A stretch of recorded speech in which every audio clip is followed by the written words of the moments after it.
58 kalahok ang nagpasiklaban sa 15th Bicol Regional Military Parade nitong Biyernes sa Naga City, kung saan tampok din ang pagpapakita ng puwersa ng Joint Task Force Bicolandia na umagaw ng pansin sa mga manunood.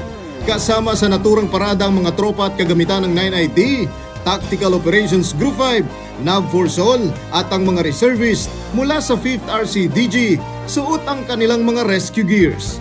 Nawa ay maging inspirasyon itong Regional Military Parade sa ating mga kabataan, sa ating mga kababayan at sa lahat ng mga lumalaban para sa kapayapaan at kaayusan.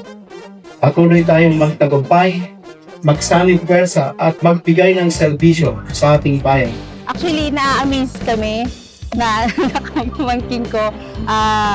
Actually, every year talaga, we looking forward na may ma-start yung parade kasi nga nakaka-amaze, mahiling ang mga sundalo Tanaro kaya naka-uniform, sa mga gear ninda, may mga sasakyan na darakula. Kumbaga, minsan talagang mahiling.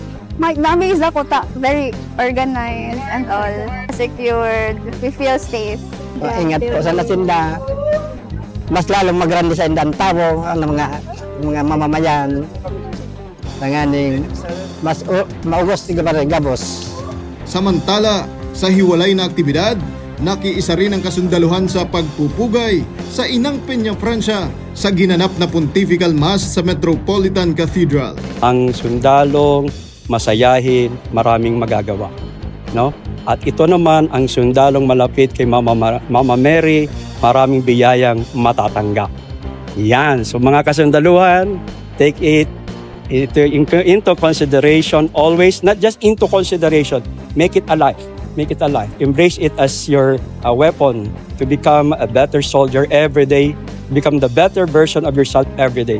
Because the Blessed Mother will teach you how to become one. Sa pamumuno ni Major General Aldwin Almase, tiniyak nito sa mamamayan ang patuloy na pagiging tapat at matatag ng mga sundalo sa pagsisilbi sa bayan.